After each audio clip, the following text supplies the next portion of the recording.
Hi, my name is Marcus from Tuning Bikes. Today I will demonstrate on MT7 brakes how you can bleed your Magura brakes using our bleed kit. For a change, I'll be working on a rear brake in this video. First things first, here's what you'll find in our bleed kit. 2 syringes with fitting hoses and 2 M6 nozzles. 1 Torx T25 key with a T25 key on one side and a T7 on the other, which is only relevant for older Magura models prior to the MT series. A paper bleed manual, and lastly 100 milliliters of mineral oil. This is enough oil for at least 2 brake units, for instance 1 rear and 1 front brake, and perhaps for more depending on the length of your brake hose. The mineral oil used here is less aggressive than dot brake fluid and is not hygroscopic, so it's not necessary to change the oil on a regular basis. Before you start bleeding your brakes, you'll have to prepare the syringes. Attach one of the syringes to a hose and a nozzle. Then, fill the syringe with about 20 milliliters of mineral oil. Make sure to push out any air that may have entered the syringe so that there are no air bubbles in either the syringe or the hose. Now, take the second syringe and simply remove the plunger. Before preparing the brake caliper for bleeding, remove the rear wheel. Then, with the brake pads still installed, push the brake pistons completely back into the caliper body, preferably using a malleable object, perhaps the transport device or a tire lever. Slide your device into the caliper and carefully push the pistons back. For safety reasons, it's best to remove the brake pads so as not to contaminate them with oil. First, remove both brake pad retaining screws using the Torx T25 key. Once they've been removed, you can take out the brake pads by sliding them down and out of the caliper.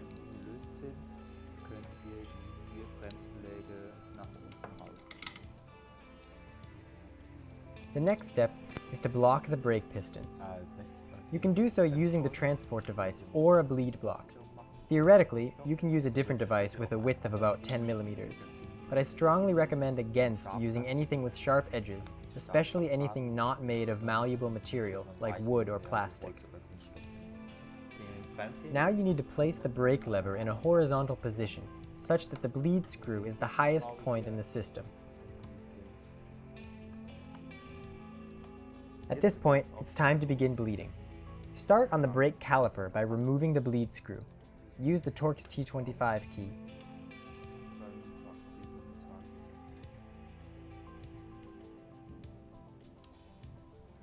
Then screw on the syringe filled with 20 milliliters of mineral oil.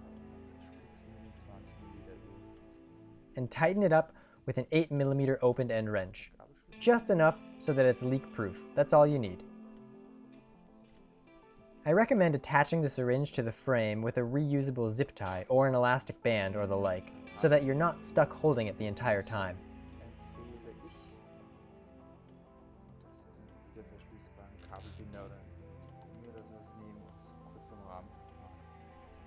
Now it's time to prepare the brake lever.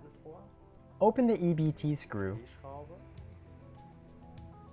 and insert the syringe as is directly into the bleed port. Do not try and insert an M6 nozzle into the port. Doing so will strip your threads. After that, depress the plunger of the syringe on your brake caliper, pushing the oil into the top syringe. If there's any air in the system, you'll now be able to see air bubbles rise in the top syringe. Don't empty the bottom syringe entirely. Leave a little bit of oil inside.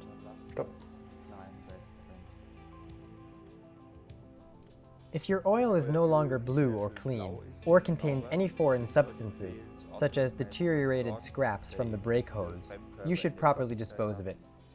Empty the top syringe and fill it with fresh mineral oil. After you've refilled the syringe, attached it once again to the brake lever, and removed the plunger, use the bottom syringe to draw the fresh oil into the system. Repeat this process of pumping the oil through the system, from bottom to top and vice versa, as many times as necessary until you no longer see any air bubbles rising. While doing so, trigger the brake lever from time to time and let it spring back into its resting position. This will loosen up any air bubbles that may be stuck in the lever. The next step is to remove the syringe from the brake lever. After pulling out the syringe, try to immediately place your thumb on the opening so that no oil can leak out. Then you can close off the bleed port with the EBT screw. It's important that the bleed port is truly full to the brim with oil, such that a little bit of oil overflows when reattaching the screw. The screw requires a torque of a mere 0.5 Newton meters, which is just enough to feel like you're barely applying any pressure at all. Clean up the brake lever with isopropyl alcohol, just to make sure you don't have any oil or oil residue on your lever. If you don't have any isopropyl alcohol at hand, you can use warm water with soap suds. That'll work as well. After that, place your brake lever in riding position.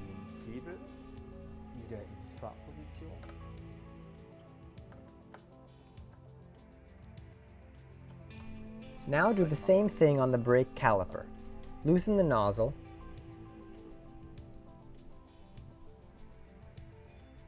then remove it, and immediately close off the port with the bleed screw.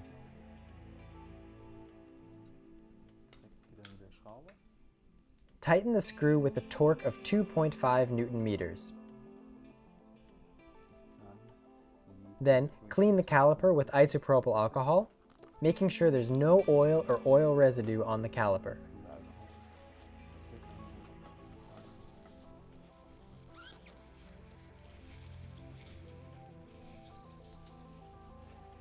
Now you can remove the transport devices or bleed blocks, and then you can reinstall the brake pads and remount the rear wheel.